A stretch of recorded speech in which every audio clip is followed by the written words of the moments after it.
Hi friends, welcome back to our channel. ನಾನು ಸುಮಾ. ಎಲ್ಲರೂ ಹೇಗಿದ್ದೀರಾ, ಚೆನ್ನಾಗಿದ್ದೀರಾ ಅಂತ ಅಂದ್ಕೊಳ್ತಾ ನಾನು ಇವತ್ತಿನ ವೀಡಿಯೋನ ಸ್ಟಾರ್ಟ್ ಮಾಡ್ತಾ ಇದ್ದೀನಿ. ನಾನು ಕೂಡ ತುಂಬಾ ಚೆನ್ನಾಗಿದ್ದೀನಿ. ತುಂಬ ದಿನ ಆದಮೇಲೆ ವೀಡಿಯೋನ ಏನು ಅಪ್ಲೋಡ್ ಮಾಡೋಣ ಅಂತೇಳಿ ವೀಡಿಯೋನ ಮಾಡಿದ್ದೆ. ಹಂಗಾಗಿಬಿಟ್ಟು ನಾನು ಇವತ್ತು ಏನು ಗುರುವಾರ ರಾಯರ ಆಶೀರ್ವಾದ ತೊಗೊಂಡು ವೀಡಿಯೋ ಅಪ್ಲೋಡ್ ಮಾಡೋಣ ಅಂತ ಅಂದ್ಕೊಂಡು ನಾನು ಇವತ್ತಿನ ವೀಡಿಯೋನ ಸ್ಟಾರ್ಟ್ ಮಾಡ್ತಾ ಇದ್ದೀನಿ. ಇವತ್ತು ಏನಾಯಿತು ಅಂತಂದರೆ, ಬೆಳಿಗ್ಗೆನೇ ನಾನು ಎದ್ಬಿಟ್ಟು ಫಸ್ಟು ರೆಡಿಯಾಗಿ ಒಂದು ನಾಮಕರಣ ಇತ್ತು. ನಾಮಕರಣಕ್ಕೆ ಹೋಗಿ ಬಂದು ಇದೊಂದು ಅರ್ಜೆಂಟಾಗೆ ಸ್ಟಿಚ್ ಮಾಡಿ ಕೊಡಬೇಕಿತ್ತು. ಹಂಗಾಗಿಬಿಟ್ಟು ಬೇಗನೆ ಬಂದಿದ್ದ ತಕ್ಷಣವೇ ಮಧ್ಯಾಹ್ನ ಆಗೋಗ್ಬಿಟ್ಟಿತ್ತು ನಾವು ಬರೋಷ್ಟೊತ್ತಿಗೆ. ಕಟ್ ಮಾಡಿ ಇದೊಂದು ಸ್ಟಿಚ್ ಮಾಡ್ಕೊಂಡ್ಬಿಟ್ಟೆ. ಸ್ಟಿಚ್ ಮಾಡಿ ಅವರು ಸಂಜೆ ಬರ್ತೀನಿ ಅಂತ ಹೇಳಿದರು. ಆಗಿದ ತಕ್ಷಣ ಕಾಲ್ ಮಾಡಿ ಅಕ್ಕ ಅಂತ. ಹಂಗಾಗಿಬಿಟ್ಟು ಅದನ್ನು ಬೇಗನೆ ರೆಡಿ ಮಾಡಿ ಇಟ್ಟು ಆಮೇಲೆ ಸಂಜೆ ಕೆಲಸ ಏನಿತ್ತು ಅದನ್ನು ನಾನು ಸ್ಟಾರ್ಟ್ ಮಾಡಿಕೊಂಡೆ. ನಾನು ಎಷ್ಟು ದಿನ ಗ್ಯಾಪ್ ಮಾಡಿದ್ದೆ ಅಲ್ವಾ, ಅಷ್ಟು ದಿನದಲ್ಲಿ ಏನೇನೆಲ್ಲ ಆಯಿತು ಅಂತ ಹೇಳಿ ನಾನು ಹೋಗ್ತಾ ಒಂದೊಂದೇ ವೀಡಿಯೋದಲ್ಲಿ ಒಂದೊಂದು ವಿಷಯದ ಬಗ್ಗೆ ನಾನು ಶೇರ್ ಮಾಡೋಣ ಅಂತ ಅಂದ್ಕೊಂಡಿದ್ದೀನಿ.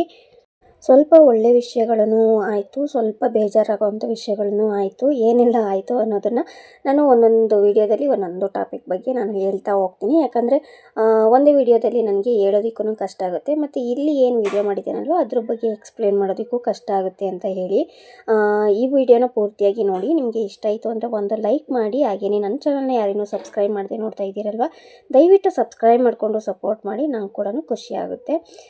ಇಲ್ಲಿ ಸಂಜೆ ಎಲ್ಲ ಕೆಲಸ ಮಾಡ್ಕೊಳ್ಳೋಣ ಅಂಥೇಳಿ ಫಸ್ಟ್ ಪಾತ್ರೆ ತೊಳ್ಕೊಂಡು ಬಂದುಬಿಡೋಣ ಅಂತ ಪಾತ್ರೆ ತೊಳಿತಾ ಇದ್ದೆ. ಬೆಳಿಗ್ಗೆ ದೋಸೆ ಮಾಡಿದ್ದೆ. ದೋಸೆ ಇಟ್ಟಿತ್ತು ಅಂತ ಮೊಟ್ಟೆ ದೋಸೆ ಹಾಕ್ಕೊಂಡು ತಿಂತಾ ಇದ್ಲು. ಅಪ್ಪಗೂ ಬಿಡು, ನೀನು ಒಬ್ಬಳೇ ತಿಂತಾ ಇದೆಯಲ್ಲ ಅಂತ ಹೇಳಿದೆ. ಆಮೇಲೆ ಪಲ್ಯ, ಬಿಸಿಲು ಜಾಸ್ತಿ ಇತ್ತಲ್ವ, ಪಲ್ಯ ಚೆನ್ನಾಗಿದೆಯಾ ಇಲ್ವಾ ನೋಡು, ಏನು ಆಲೂಗಡ್ಡೆ ಪಲ್ಯ ಮಾಡಿಬಿಟ್ಟು ಬೋಂಡ ಮಾಡ್ತಾರಲ್ವ, ಅದು ಗೊತ್ತು ಅಂತ ಅನ್ಕೋತೀನಿ, ಅದನ್ನು ಮಾಡಿಕೊಡ್ತೀನಿ ಅಂತ ಹೇಳಿದೆ.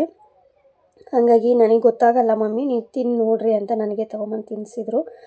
ಚೆನ್ನಾಗಿತ್ತು. ಹಂಗಾಗಿಬಿಟ್ಟು ನಾನು ಬೋಂಡ ಮಾಡೋದಕ್ಕೆ ಬಜ್ಜಿ ಹಿಟ್ಟು ಯಾವ ರೀತಿ ಕಲಿಸ್ಕೋತೀವಲ್ವ ಹಂಗೇ ಸ್ವಲ್ಪ ಕಡಲೆ ಹಿಟ್ಟಿಗೆ ಒಂದೆರಡು ಸ್ಪೂನಷ್ಟು ಅಕ್ಕಿ ಹಿಟ್ಟು, ಸ್ವಲ್ಪ ಖಾರದ ಪುಡಿ, ಉಪ್ಪು, ಸ್ವಲ್ಪ ಸೋಡಾ ಮತ್ತು ಜೀರಿಗೆ ಮತ್ತು ಅಜ್ವಾಯಿನ ಇಷ್ಟನ್ನು ಹಾಕ್ಬಿಟ್ಟು ಚೆನ್ನಾಗಿ ಮಿಕ್ಸ್ ಮಾಡಿಕೊಂಡು ಆನಂತರ ನಾನು ನೀರಲ್ಲಿ ಕಲಿಸ್ಕೊತಾ ಇದ್ದೀನಿ. ದೋಸೆ ಹಿಟ್ಟಿನ ಅದಕ್ಕೆ ಕಲಿಸ್ಕೊಂಡ್ರೆ ಸಾಕಾಗುತ್ತೆ. ಇಷ್ಟು ಅಂದರೆ ತುಂಬ ತೆಳು ಆದರೆ ಅದೇನಾಗುತ್ತೆ, ಡಿಪ್ ಮಾಡೋದಕ್ಕೆ ಕಷ್ಟ ಆಗುತ್ತೆ. ಆದ್ರೂ ನಾನು ಕಲಿಸ್ಕೊಳ್ಳುವಾಗ ಸ್ವಲ್ಪ ನೀರು ಜಾಸ್ತಿನೇ ಆಯಿತು ಅಂತ ಅನ್ನಿಸ್ತು. ಸ್ವಲ್ಪ ಗಟ್ಟಿ ಇರಬೇಕಿತ್ತು ಅಂತ. ಏನಕ್ಕೆ ಅಂತ ಹೇಳ್ತೀನಿ ನೋಡಿ. ಹಾಗೆಯೇ ನನ್ನ ಮಗಳು ಕೂಡ ತುಂಬಾ ಹೆಲ್ಪ್ ಮಾಡ್ತಾಳೆ ಇತ್ತೀಚೆಗೆ. ಏನು ಕೆಲವೊಂದು ಟೈಮು ಸ್ವಲ್ಪ ಸೋಂಬೇರಿ ಥರ, ಕೆಲವೊಂದು ಟೈಮು ತುಂಬ ಚೆನ್ನಾಗಿ ಹೆಲ್ಪ್ ಮಾಡ್ತಾರೆ. ಹಂಗೇ ಇವತ್ತು ಕೂಡ ಪಾತ್ರೆ ತೊಳ್ಕೊಬಂದೆ ಅಲ್ವಾ, ಅದನ್ನೆಲ್ಲನೂ ಸ್ಟ್ಯಾಂಡ್ಗೆ ಹಾಕ್ಬಿಟ್ಟು ಕಸ ಗುಡಿಸ್ಬಿಡು ಅಂತ ಹೇಳಿದೆ. ಹಾಗಾಗಿ ಸ್ಟ್ಯಾಂಡ್ಗೆ ಹಾಕ್ತಾಯಿದ್ರು. ಅದಾದಮೇಲೆ ಕಸ ಗುಡಿಸ್ತಾಯಿದ್ರು. ಅದನ್ನು ವೀಡಿಯೋ ಮಾಡಿ ಮಮ್ಮಿ ಅಂತ ಹೇಳಿದ್ರು. ನಾನು ಕೆಲಸ ಮಾಡಿಕೊಡ್ತೀನಲ್ವ ಅಂತ ನಾನು ಖುಷಿಯಾಗಿ ವೀಡಿಯೋ ಮಾಡೋಣ ಅಂತ ಹೋಗಿದ್ದೀನಿ. ವೀಡಿಯೋ ಆನ್ ಆಗಿರೋ ವೀಡಿಯೋನ ಆಫ್ ಮಾಡಿಕೊಂಡು ವೀಡಿಯೋ ಮಾಡಿದ್ದೀನಿ, ನೋಡಿಕೊಂಡೇ ಇಲ್ಲ. ಅಷ್ಟೊತ್ತಿಗೆ ಒಂದು ಆಂಟಿ ಬಂದರು, ಬಾಳೆದೆಲೆ ಬೇಕಿತ್ತು ಅಂತ ಕೇಳಿದರು. ಅವ್ರಿಗೆ ಕೊಡೋಣ ಅಂತ ಹೋದೆ, ಆವಾಗ ಆನ್ ಮಾಡಿಟ್ಟು ಹೋಗಿದ್ದೀನಿ, ಆಫ್ ಆಗಿದೆ ಅಂತ ಅಂದ್ಕೊಂಡು ಅದನ್ನೇ ನಗಾಡ್ತಾ ಇದ್ವಿ. ಅದು ವೀಡಿಯೋ ಕೂಡ ಆಗಲಿಲ್ಲ. ಅದಾದಮೇಲೆ ಇಲ್ಲಿ ನೋಡ್ತಾ ಇದ್ದೀರಾ, ಎಣ್ಣೆ ಕಾಯೋದಕ್ಕೆ ಇಡೋದಕ್ಕೂ ಹೆಲ್ಪ್ ಮಾಡಿದ್ರು. ಹಂಗೆ ನಾನು ಇಲ್ಲಿ ಏನೇ ಮಾಡ್ತಾಯಿದ್ರು ಚಿಕ್ಕ ಪುಟ್ಟದೆಲ್ಲ ಹೆಲ್ಪ್ ಮಾಡ್ತಾರೆ. ಇವಾಗೆಲ್ಲ ಅರ್ಥ ಆಗುತ್ತಲ್ವ, ಹಾಗಾಗಿ ಸ್ವಲ್ಪ ನಾವು ಹೇಳ್ತಾ ಇರ್ತೀವಿ ಚಿಕ್ಕ ಮಕ್ಕಳು ದೊಡ್ಡವರಾಗೋರ್ಗೂ ತುಂಬ ಕಷ್ಟ ಅಂತ. ಹಾಗೇ ಓದೋ ವಿಷಯದಲ್ಲೂ ಅಷ್ಟೇ, ಕೆಲಸ ಮಾಡೋ ವಿಷಯದಲ್ಲೂ ಅಷ್ಟೇ, ಸ್ವಲ್ಪ ದೊಡ್ಡವರಾಗಿ ಅವರಿಗೆ ಅರ್ಥ ಆಗೋವರೆಗೂ ಆ ರೀತಿ ಮಾಡ್ತಾರೆ. ಇವಾಗ ಅವರಿಗೆ ಅರ್ಥ ಆಗೋದಕ್ಕೆ ಯಾವ ಟೈಮಲ್ಲಿ ಏನು ಹೆಲ್ಪ್ ಮಾಡಬೇಕು ಅನ್ನೋದನ್ನು ಇವಾಗ ನಾನು ಹೇಳೋದೇ ಬೇಡ, ಅವರೇ ಕೇಳ್ತಾರೆ. ಅದಕ್ಕಾಗಿ ನಾವು ವೆಯ್ಟ್ ಮಾಡಬೇಕಷ್ಟೇ. ಇಲ್ಲಿ ಹೇಳ್ತೀನಿ ಅಂದು ಯಾಕೆ ತೆಳುವಾಯಿತು ಅಂತ. ಹಾಕುವಾಗ ನೋಡ್ತಾ ಇದ್ದೀರಾ, ಗ್ಯಾಸ್ ಸ್ಟವ್ ಮೇಲೆಲ್ಲ ಅನುಗ್ತಾ ಇತ್ತು. ನನ್ನ ಮಗಳು ಕಾಮಿಡಿ ಮಾಡ್ತಾ ಇದ್ಲು. ನೋಡಿ ಫ್ರೆಂಡ್ಸ್, ಈ ರೀತಿ ಮಾಡಬೇಕು, ಗ್ಯಾಸ್ ಸ್ಟವ್ ಮೇಲೆಲ್ಲ ಸೋರಿಸ್ಕೊಂಡು ಹಾಕಬೇಕು ಎಣ್ಣೆಯಲ್ಲಿ, ಈ ಥರ ಎಲ್ಲನೂ ಹೇಳ್ಕೊಂಡು ಅದನ್ನೇ ಅಲ್ಲಿ ನಗಾಡಿಕೊಂಡು ಹಾಕಿದ್ದಾಯಿತು.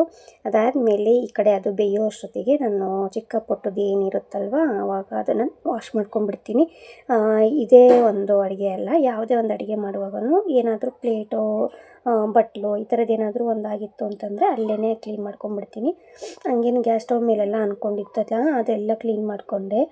ಇಲ್ಲಿ ನೋಡಿ ಅದನ್ನು ಕೈ ಆಡಬೇಕು ಅಂತಲೂ ಹೇಳಿಲ್ಲ, ಅದನ್ನು ಕೂಡ ಮಾಡಬೇಕು ಅನ್ನೋದು ಅರ್ಥ ಆಯಿತು. ಆಮೇಲೆ ಅದಷ್ಟನ್ನು ನೀಟಾಗಿ ಕ್ರಿಸ್ಪಿ ಆಗುತ್ತೆ, ಮೇಲ್ಗಡೆ ಕ್ರಿಸ್ಪಿ ಆಗೋವರೆಗೂ ಕೂಡ ಫ್ರೈ ಮಾಡ್ಕೋಬೇಕು. ಒಳಗಡೆ ಸಾಫ್ಟ್ಗೆ ತುಂಬ ಅಂದರೆ ತುಂಬಾ ಟೇಸ್ಟಿಯಾಗಿರುತ್ತೆ. ನನ್ನ ಫೇವ್ರೆಟ್ ಅಂತಲೇ ಹೇಳ್ಬೋದು. ನಾವು ಸ್ಟಾರ್ಟಿಂಗಲ್ಲಿ ಬೆಂಗಳೂರಲ್ಲಿರುವಾಗ ಈ ಒಂದು ಬೋಂಡಾನ ಜಾಸ್ತಿ ತಿಂತಾಯಿದ್ದು. ಅಲ್ಲೊಬ್ಬರು ಆಂಟಿ ಮಾಡ್ತಾಯಿದ್ರು, ಇವಾಗಲೂ ನೆನ್ಪು ಮಾಡ್ಕೋತೀನಿ ನಾನು. ತುಂಬ ಇಷ್ಟ ಆಗುತ್ತೆ. ನನ್ನ ಮಗಳು ಕೂಡ ಅದಕ್ಕೆ ಹಾರ್ಟನ್ನು ತೋರಿಸ್ತಾ ಇದ್ದಾರೆ.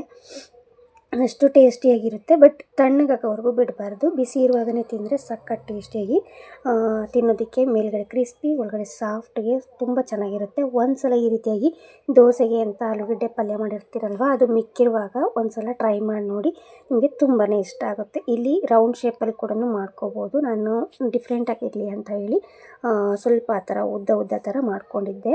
ನೋಡ್ತಾ ಇದ್ದೀರಾ, ಮೇಲೆ ಕ್ರಿಸ್ಪಿಯಾಗಿ ಬಂದಿತ್ತು, ಒಳಗಡೆ ಆ ಥರ ಸಾಫ್ಟಾಗಿತ್ತು, ಸಖತ್ತಾಗಿತ್ತು ಮಾತ್ರ. ಮತ್ತು ಮಕ್ಕಳು ಇದೆಲ್ಲ ಮಾಡೋಷ್ಟೊತ್ತಿಗೆ ಆಟ ಆಡ್ತಾಯಿದ್ರು. ಬೇರೆ ಒಂದು ಹುಡುಗ ಅವರೆಲ್ಲನೂ ಅವ್ರು ಆಟ ಆಡುವಾಗಲೇ ತೊಗೊಂಡೋಗಿ ಕೊಟ್ಟೆ. ಆಮೇಲೆ ಅವರು ಕೂಡ ತಿಂದರು, ಚೆನ್ನಾಗಿತ್ತು ಅಂತ. ಇಲ್ಲಿ ನೋಡ್ತಾ ಇದ್ದೀರಾ, ಫಸ್ಟು ನಾನು ನೋಡೋಣ ಅಂತ ಬಂದು ಏನು ಮಾಡ್ತಿದ್ದಾರೆ ಅಂತ ಆವಾಗ ವೀಡಿಯೋ ಮಾಡ್ಕೊಂಡಿದ್ದು. ಅದಾದಮೇಲೆ ನಾನು ಕೊಟ್ಟೆ, ಮಕ್ಕಳು ಕೂಡ ಖುಷಿಯಾಗಿ ತಿಂದರು, ತುಂಬ ಚೆನ್ನಾಗಿತ್ತು ಅಂತ ಹೇಳಿದ್ರು. ಆಮೇಲೆ ಅದಾದಮೇಲೆ ನಾನು ಮತ್ತೆ ವೀಡಿಯೋನ ಕಂಟಿನ್ಯೂ ಮಾಡೋದಕ್ಕಾಗಲಿಲ್ಲ, ಯಾಕಂದರೆ ಅಡುಗೆ ಮಾಡೋದಿರಲಿಲ್ಲ, ಹಂಗಾಗಿ ವೀಡಿಯೋ ಏನು ಮಾಡಿಲ್ಲ. ಇದು ಅಕ್ಕ ಊರಿಗೆ ಹೋಗಿದ್ದೆ ಅಲ್ವಾ ರಜಕ್ಕೆ ಅಂತ ಹೇಳಿ, ಅಲ್ಲಿ ಜಾತ್ರೆದೊಂದು ವೀಡಿಯೋನ ಮಾಡ್ಕೊಂಡಿದ್ರು ನನ್ನ ಮಗಳು. ಅದು ಚೆನ್ನಾಗಿತ್ತು, ಒಂದು ತೇರು ಎಳೆಯೋದು ಮತ್ತು ಅಲಂಕಾರ ಮಾಡಿದ್ದೆಲ್ಲ ಸಖತ್ ಇಷ್ಟ ಆಯಿತು ಅಂತ.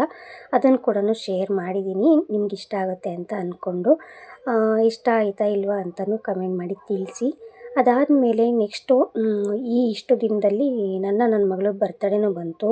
ನಿಮಗೆ ಗೊತ್ತಿರುತ್ತೆ, ತುಂಬ ಜನಕ್ಕೆ ಗೊತ್ತಿದೆ, ತುಂಬ ಜನಕ್ಕೆ ಗೊತ್ತಿಲ್ಲ ಅಂತ ಅಂದ್ಕೊಳ್ತೀನಿ.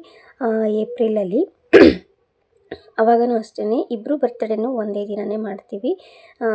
ಬಟ್ ಈ ಸಲ ಸ್ವಲ್ಪ ನಾನು ಹೇಳಿದ್ನಲ್ವ, ಏರುಪೇರುಗಳು ಜಾಸ್ತಿ ಇದ್ದಿದ್ದರಿಂದ ನನಗೆ ಬರ್ತಡೇ ಮಾಡ್ಕೊಳ್ಳೋ ಅಂಥ ಒಂದು ಇಂಟ್ರೆಸ್ಟೇ ಇರಲಿಲ್ಲ. ಯಾಕಂದರೆ ನನ್ನ ಬರ್ತಡೇಗೂ ನನ್ನ ಮಗಳು ಬರ್ತಡೇಗೂ 4 ಡೇಸು ಗ್ಯಾಪ್ ಇದೆ. ಆದರೆ ಒಂದೇ ದಿನಕ್ಕೆ ನನ್ನ ಮಗಳು ಬರ್ತಡೇ ದಿನವೇ ಇಬ್ಬರದ್ದು ಸೇರಿಸಿ ಕೇಕ್ ಕಟ್ ಮಾಡೋದು.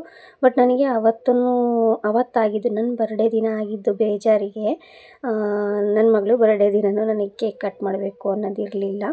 ಅಷ್ಟು ರೆಡಿಯಾಗಿರೋದೇ ನನಗೆ ಒಂಥರ ಏನು, ಅವಳ ಖುಷಿಗೋಸ್ಕರ ರೆಡಿಯಾಗಿದ್ದು ಅಂತ ಹೇಳ್ಬೋದು. ನನ್ನ ಮಗಳು ವೇರ್ ಮಾಡಿರೋದು ನಾನೇ ಸ್ಟಿಚ್ ಮಾಡಿರೋವಂಥದ್ದು ಡ್ರೆಸ್ಸು. ಹೇಗಿದೆ ಅಂತ ಹೇಳಿ ಕಮೆಂಟ್ ಮಾಡಿ ತಿಳಿಸಿ. ಇನ್ಮೇಲೆ ಸ್ಟಿಚಿಂಗ್ ವೀಡಿಯೋಸ್ ಕೂಡ ನಾನು ನಿಮ್ಮ ಜೊತೆ ಶೇರ್ ಮಾಡಬೇಕಂತ ಅಂದ್ಕೊಂಡಿದ್ದೀನಿ. ನಾನು ನನ್ನ ಫ್ಯಾಮಿಲಿ, ನನ್ನ ಫ್ರೆಂಡ್ ಫ್ಯಾಮಿಲಿ ಅಂದರೆ ಅವರು ಅಮ್ಮ ಮಗಳು ಇಬ್ಬರೇ ಬಂದಿದ್ದು. ಇಷ್ಟು ಜನನೂ ಸೇರಿಕೊಂಡು ಸೆಲೆಬ್ರೇಟ್ ಮಾಡಿದ್ವಿ.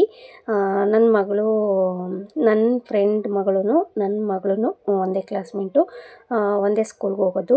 ಹಂಗಾಗಿ ನಾವು ಮಾತ್ರನೇ ಸೆಲೆಬ್ರೇಟ್ ಮಾಡಿದ್ವಿ. ಇವತ್ತಿನ ವಿಡಿಯೋ ಹೇಗಿತ್ತು, ನಿಮಗೆ ಖುಷಿ ಆಯಿತಾ ಏನು ಅನ್ನೋದನ್ನು ಕಮೆಂಟ್ ಮಾಡಿ ತಿಳಿಸಿ. ಇಷ್ಟ ಆಗಿದ್ದರೆ ಲೈಕ್, ಶೇರ್, ಕಮೆಂಟ್. ಹಾಗೆಯೇ ನನ್ನ ಚಾನಲ್ನ ಯಾರೇನೂ ಸಬ್ಸ್ಕ್ರೈಬ್ ಮಾಡ್ಕೊಂಡಿಲ್ಲ, ದಯವಿಟ್ಟು ಸಬ್ಸ್ಕ್ರೈಬ್ ಮಾಡ್ಕೊಳ್ಳಿ. ಇನ್ನು ಮುಂದೆ ಈ ವಿಡಿಯೋ ನಿಮಗೆ ಎಲ್ಲ ವೀಡಿಯೋಸ್ ಕೂಡ ನಿಮಗೆ ಇಷ್ಟ ಆಗುತ್ತೆ ಅನ್ನೋ ಹೋಪ್ ಇಟ್ಕೊಂಡು ಹೇಳ್ತಾ ಇದ್ದೀನಿ. ಅದಕ್ಕಾಗಿ ದಯವಿಟ್ಟು ಸಬ್ಸ್ಕ್ರೈಬ್ ಮಾಡಿಕೊಂಡು ಸಪೋರ್ಟ್ ಮಾಡಿ. ಸಿಗ್ತೀನಿ ನೆಕ್ಸ್ಟ್ ವಿಡಿಯೋದಲ್ಲಿ. ಟೇಕ್ ಕೇರ್, ಬಾಯ್ ಬಾಯ್.